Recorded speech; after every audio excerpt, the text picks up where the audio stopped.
Welcome to the Blue Room for a special show where we're going to talk to top Toffee and even topper author, Jim Keoghan, author of, I'm going to say, what is it, 3 Everton books and 4 football books? I should know this, shouldn't I? I know, test to open up here. I'm not physically count them out in my head. I think it's 4 football books, and 4 Everton books. I think it's now for 5 Everton books Oh, now. okay. Yeah. There we go. Then look at that. So yeah. So this latest one, we'll get into that in a minute. And if you know your history, it's a guide to Everton for young Evertonians. You've not got much to sort of buy into the club for. So I suppose telling them a little bit about what's gone on and what sort of a club it is outside of the dross they've been served up the last few years. Was that the idea behind it? Yeah, it was sort of formed like through my own son's kind of entry into Everton. Partly I was conscious that like both looking at his Everton life and mine, that often your Everton life begins when you start supporting the club, and aware of kind of everything from that point on, and you're vaguely aware of kind of things from the past. I can recall my dad talking about like Dave Hickson and the Holy Trinity and stuff like that. I knew about it, but you haven't really got a handle on why these people are revered, why these games matter. Yeah. And so it was kind of partly to provide that kind of handy history into Everton. But yeah, also like a nice reminder, if you're a young Evertonian like my son, he's he's 16 now, all he's known pretty much is uh, shit. If we're being honest, like there hasn't been much to cheer about. So again, it's a little reminder that despite the recent turbulence and our kind of generational trophy drought, Everton, we've got a fantastic history. We've got, league titles won, FA Cups won, European nights. Some of the greatest players to ever play in English football play for this club. So so yeah, the idea of kind of to give you that bit of positivity, which is much needed of late, and also to kind of when you hear these names as young fans, just something you can look at and say, well, that's why Dave Hickson is revered. That's why Latchford mattered in the '70s. That's why that game is seen as so important as well. Yeah, I know what you mean there. So I was brought up on like tales from me dad of life-threatening away days and Bob Latchford, Mick Lyons, Di Davis. It was a very mixed bag they had in the 70s. And as you say, it's like you're brought up on that, but you're not really attached to it because you weren't there, so you Yeah. didn't get it. So it is quite hard to get that across, isn't it? Yeah, I'm the same. I kind of my coming of age was like the '80s, so I was like the Bracewell, lead titles, that kind of stuff. And to me, like the '70s and the '60s just seemed like a different world. And Yeah. when you'd be in a pub and you see your dads and mates talk about kind of like Latchford, and I think, well, why is he a big deal? Everyone didn't win anything back then, but actually, like get a bit of context and you appreciate why these figures were massively important to Evertonians in the '70s or the '60s or '50s or even further back as well. And it's getting that. I think a lot of fans you're aware of it, but you haven't got like a proper handle on like why this matters. Yeah. So your lad then, who are his sort of his idols, his Everton idols, let's say? We've had a few, how old did he say? 16. Yeah, So yeah, when was his first game? Or when would he sort of remember being? I think it was like his first games wasn't away. I think his first home game was the 2-2 against Arsenal. I think it was Martinez's second Yes. season. I think it Yeah. was. Yeah, that was his first. He was very little then. Again, a good lesson into Everton. 2-0 up and then you drew it. Yeah, exactly. Um, Wasn't that just um, after Leicester as well when we did the same? Well, about a I think it week might have earlier. I been. Yeah, think it was for it. I think the team just looked unfit to Yeah. kind of run to do 90. Classic Martinez. But he was kind of he had like kind of a I think that's maybe because the kind of players they were, but he'd get into players who were then going to get sold. So he loved Lukaku, and then obviously he got sold. Then he loved Richarlison again, and then he kind of he got in, then he liked Anthony Gordon, and again got sold. So shame he didn't get into Michael Keane because and then forced success and that. But he always liked the kind of the big name. It was Yeah. obviously gonna go on somewhere else, but yeah, he's had quite a few heroes in quite a short time. Yeah, so I suppose like in that age group, so like my youngest lad's 15, my eldest lad's 19. So my youngest lad's a goalkeeper, so it's Jordan Pickford all the way for him. It's Yeah, kind of all he remembers, really. He sort of bit of Tim Howard, but he kind of just yeah, remembers Jordan Pickford. He's been there that long, so he's boxed off with that, really. And my eldest lad, he vaguely remembers Tim Cahill from me talking about him, but didn't see him that much. But I think his first real player that he loved was Gerard Deulofeu. Just one of Oh those yeah. exciting. So you kind of think, although we've not really had much to sort of shout about, there have been individual players, haven't there, for these kids who they can look at and think, Yeah. God, he's exciting, and Yeah. it's getting a bit thin on the ground though, I think. But at least for like kids, like the kids we've got their age, there was something there, wasn't there? But there's always been, I mean, there's always something in football, isn't it? And I think the nice thing is, as he gets older, you're starting to see kind of qualities and other. When you're younger, it's not about the kind of it's the glamorous players, isn't it? It's kind of goal scorers. You're starting to see like value in people like Branthwaite and uh, James Garner, who kind of the more he plays football, the more you realise it's not just about scoring goals, though that's massively important. It's also Yeah. about kind of the players who do the dirty work and kind of grunt work. So his kind of his tastes in Everton player have become slightly broader, which is probably a good thing because there Yeah. isn't often that much to be excited about, is there, of late? So And as you got that cynical streak, yeah, I it's have. getting. I think yeah, weirdly, kind of the recent results was like a real. Should we I just, mean, I should think we it's just actually refer to it like that from now on? The recent result. It'll just always be that result. We just won't mention yeah, it. the recent badness. That kind of I mean, yeah, you can't be an Evertonian without becoming slightly cynical, but there was something in that moment which, like, I wouldn't say it broke him, but kind of afterwards he was saying, like, what have you done? Like, what have you done to me? What is this? This is awful. And which I suppose is kind of a moment that all Evertonians go through. That The rite it of is passage. awful, and Yeah. yeah, yeah, what have our parents done to us to kind of inflict this horror? Um, but that kind of, it's misery likes company. So for me, it was quite nice to have an Evertonian in my house who I can you can has the same kind of bleak outlook as me. Finally, There is something quite reassuring in it, isn't there? So yeah, this book came on the back of Everything You Want to Know About Everton, but We're Afraid to Ask, which is like a miscellany of Everton yeah. information. How did you sort of differentiate this new book, and if you know your history, how did you pick out the things you thought this would be great? So, like an adult book, you can say anything about say anything about Everton to an adult who supports the club, and you're like, my God, that's a great fact, and they'll just read anything. But kids, I guess you've got to be a little bit more discerning in what you put in, Yeah, and really maybe yeah. make it sound a bit more exciting. Yeah, but you got to cut out the swearing. So that's kind of job one, Yeah. obviously. Cut out the drier bits, I guess, of kind of everything history. I'm sure there might be kids who are interested in kind of, the goals we scored in the 30s, but they're probably few and far between. So I kind of made it like, putting stuff about the modern club that I maybe didn't put as much in that kind of other book. Things like, goal celebrations, which I don't give a shit about, but like, kids seem to like. And yeah, and just kind of I cut out a lot of kind of the fat, I guess, the kind of that adult blues would like. So it's more bare bones, and it's a much obviously it's a much easier read. But I've kept in the things that I think matter to blues, like what is Everton that? As Oh, young as Tony, you might hear that okay. phrase, How but that's kind of how do you explain that's that in to a young reader? through examples of misery. I kind of get them to say this is exactly why we are, why we say this and why like this. And you put in things that have gone wrong as well. I think that's an important part. It's as an important part of being a football fan. It's not just about, well, it's saying it's just about success in our case, but it's, you got to put in things there where things have gone wrong, where where to kind of form the modern Evertonian, I guess. So it's I underline about putting stuff in there about kind of people we hate. So I've phrased it differently than hate. But I think again it's an important part of being a blue why there's certain figures that you'll see your dad's mates just filled with rage over why is that the case. Yeah, well, my introduction to that, I think we're relatively around the same age. We both went in the 80s. My introduction was to that was Emlyn Hughes on A Question of Sport. My dad hated him, Yeah, yeah. and I With good couldn't. cause. I had no Yeah, idea why. yeah, He just hated yeah, this. I didn't realize he just hated this fella on A Question of Sport, and I yeah. hated But him then as well.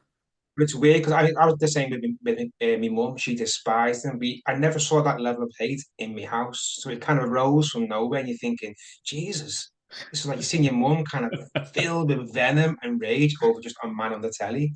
Again, but it's not until you kind of talk about it and get the context, you go, Yeah. oh yeah, obviously you hate him. He's a knobhead, like so. Obviously we should hate him. So I do think that's part of being a football fan. As you get older, you kind of obviously you fall in love with the game and the goals and the excitement.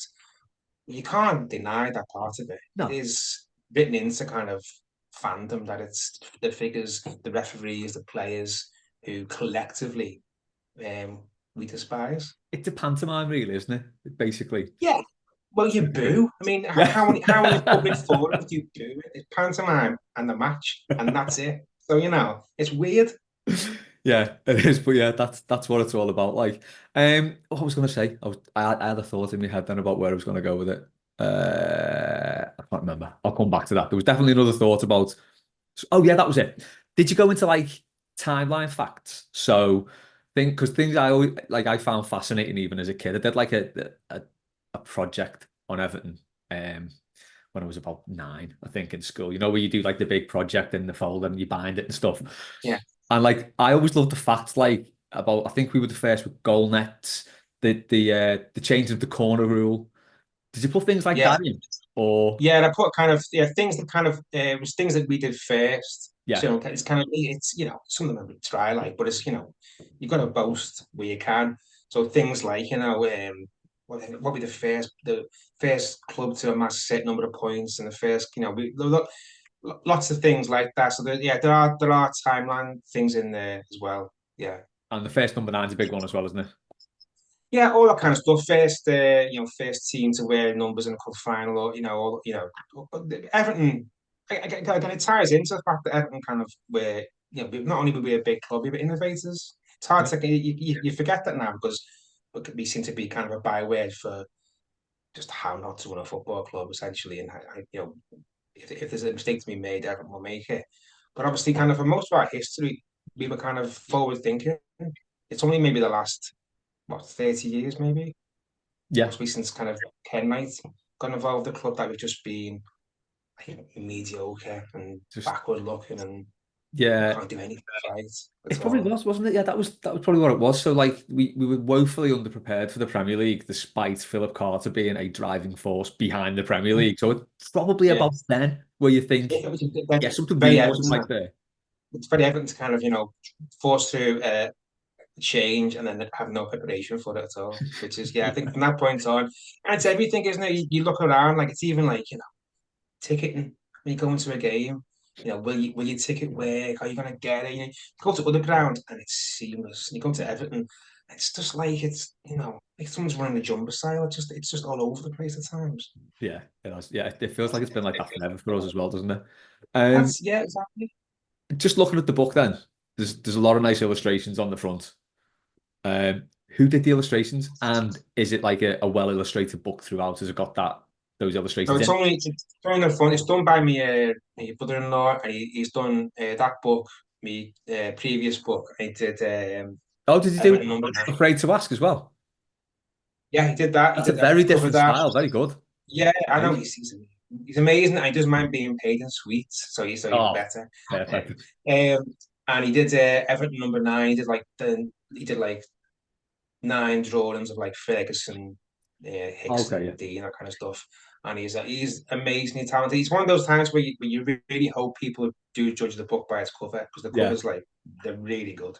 Yeah, they are. In fact, just like flicking through all your books, they're quite stylized like that. A lot of them anyway, with those Yeah. illustrations and they look ace. I was just looking at one of the others there, how to run a football club. Do you reckon you'll follow that up with how not to run a football club, like a bit of an Everton story? I think it's too depressing. There's I've written books about kind of Everton's history, and it's always nice to kind of revisit good time, good. I don't want to say good times, but like actually good times. Like it had like highs and lows, and although the '90s was quite erratic, there's obviously a cup win. I think maybe that's doing the Machiri era. It's just bleak. There's Well, nothing to kind of hang your hope onto, is there? It's there's, just unremittingly awful. yeah, there's nothing, is there? Lyndon's done one, hasn't he, from Toffee Web? I think he's done a book on the Machiri years. Yeah, which is tremendous. It's Very kind brave of fella doing it's that, like. yeah. It's forensic and it's brilliant. And you read it and you forget just kind of you forget on like just how bad things are being, but like you think oh, this really is bad. But like in football terms, there's I think it's unusual kind of in Everton's history, even kind of most decades, there's something. It's like, whether it's a promotion or a title win or a couple of title charges.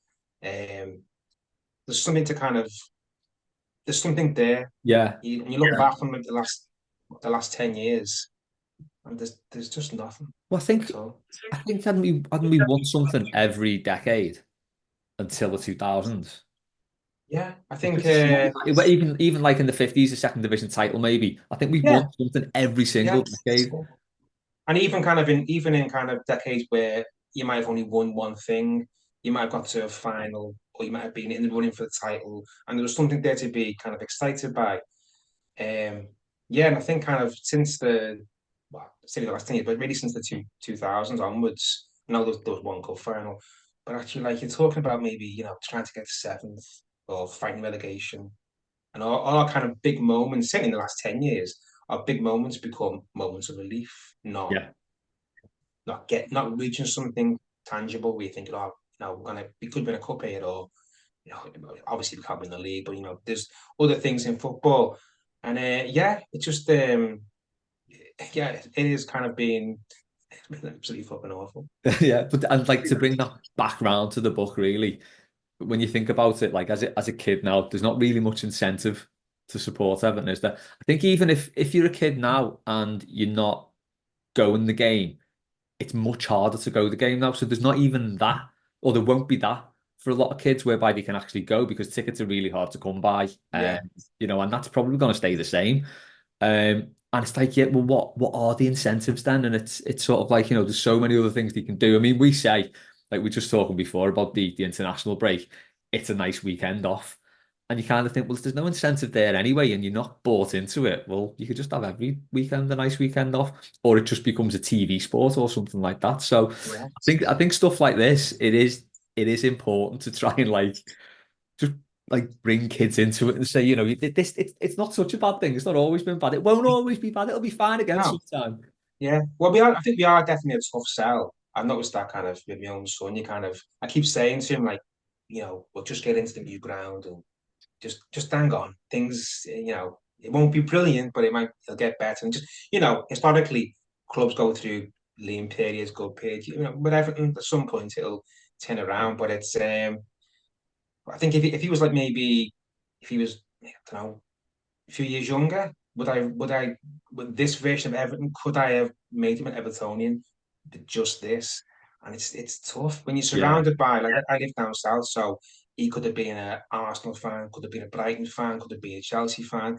There are better options on the table. yeah. I think I was just lucky. I got him, kind of broke him just before things got really, really bad, and now he can't get out really. So yeah, it does help within that concept to say, well, if you take a broader picture and Yeah. look at, like, 100 plus years, Everton have been big, and it might not be the biggest club in the country again, but like there's the foundations there that once we're in that ground, once all this is over, maybe we can turn it around and have something like that again. Yeah, that is it. We don't do hope very well. We do pessimism very well. Like on Old New, when you were on Old New Borrow Blue, that was your thing, wasn't it? About like your thing about Everton was this sort of like gallows humor that we've got, that we can laugh at ourselves and just like the situations when it's like, yeah, this could only happen to us. So there's something to be Yeah, said for that. I think it's a very I think so. collective mindset, which I is think nice. so. And it kind of it's and you feel close to other Blues because they have a similar outlook, and it is something I say it's something that we do really well. But I think you have to. You Yeah. can't go through the recent badness, and you can't. If you can't at some point not necessarily find that funny, but if you can't like laugh ultimately about it, I think everyone would kill you. Yeah, I think you're right. We'll just finish off then quickly on just a couple of your favorite facts you can think of from the book. Put you on the spot here. Oh, that's yeah. I forget things so quickly. I do all these things and then they're absolutely gone. It's done Uh, now. It's gone. yeah, just give me a minute. I'm going to look really shit now. 'Cause I can't remember anything. That's gone blank. Uh, Let me think. Fucking. I should have It's a pre-warned you. terrible question to ask him. You I shouldn't know. do that I question. know. So Do you know feel what? I'd bad. have been exactly the same if you'd have asked me that. I'd Yeah, have gone ahead. yeah, and I It's know. like, About an hour ago. Now that I'm back point. Yeah, yeah, yeah, I always had this thing. Like, remember when people used to go to record shops, like HMV, yeah, something like that, yeah, or an independent, well, especially an independent actually, because like the layout of them is even more bizarre. But I'd be walking down to the record shop. I'd be like, right, I want this, and as soon as I walked in, I'd be like, totally forgot just what I yeah, wanted, and just like browsed. yeah, It's that kind of thing. You yeah. get put on the spot and it goes out your head. No, I genuinely can't think of anything right now. Isn't that awful? I can think of loads of Everton facts, like dates and players, but just my mind's gone absolutely blank. Was there Completely. anything about Duncan Ferguson twirling his shirt? Because that's on the front. Or anything about Duncan Ferguson, in fact? Well, he's in there just as kind of there's a section on Everton number nines and why kind of Yeah. why Duncan is revered so much, but still can't think of a fact. It's Was just, the story of him punching a fisherman in Dundee with a lady's earring, and is that a little bit too X-rated for a it kid's doesn't book, that can maybe? go into a kid's book or his prison stint or anything like that. So it's no, it's I mean I say there are strong similarities between that and my previous Everton book. This is essentially kind of a kid's version of Yeah. that. Really, still kind of whatever facts are in there that I can now can't recollect. Mostly in the kids' book as well. And it's all true. That's the main thing. Yeah, it is. And it's what time? I'll record at 8:10. It's pretty much dark, which means it's nearly Christmas, basically. So give your books a plug, man, for Christmas, Oh cause yeah, there's 9 stocking fillers there. yeah, and the kids one especially. I mean, this is made for Christmas. They're all easy reads. Yeah. Everton number nine is pretty easy, quick. Everyone's from Everton afraid to ask. You can just dip into that left, right, and centre. If you want to remind you of Everton's fantastic history, you've got greatest games. If you want to read about how the modern Everton arose, you've got High Lows and Bakayokos, which is kind of Everton in the 90s. Um, and there's Everton number nine, which covers, as it suggests, the careers of our kind of 9 greatest number nines. And then there are other kind of general football books if you want to, if you want to branch out from Everton, but like, why would you really? Well, yeah, we've got everything, haven't we? Exactly. We got misery, we've got despair, all the best stuff. What more could you want on Christmas Day? Yeah, Christmas reads. Yeah. No, but I would definitely recommend for anyone listening to go out and go to your local independent bookshop and order it. Or the Jim's books. Get them for Christmas or just get them for something good to read. Jim, again, it's been a pleasure. If you want to hear more from Jim, he was on Old New Borrowed Blue a couple of weeks ago. I think it was series 3, episode 4. So there's lots more on that about some of Jim's favourite Everton players, past and present. Again, Jim, thanks very much for coming on. It's been a pleasure. No worries. Thanks for Hopefully, having me. next time we catch up, it will be in better circumstances, but we'll see. Nice one. It's no worries. All Up the right. Toffees.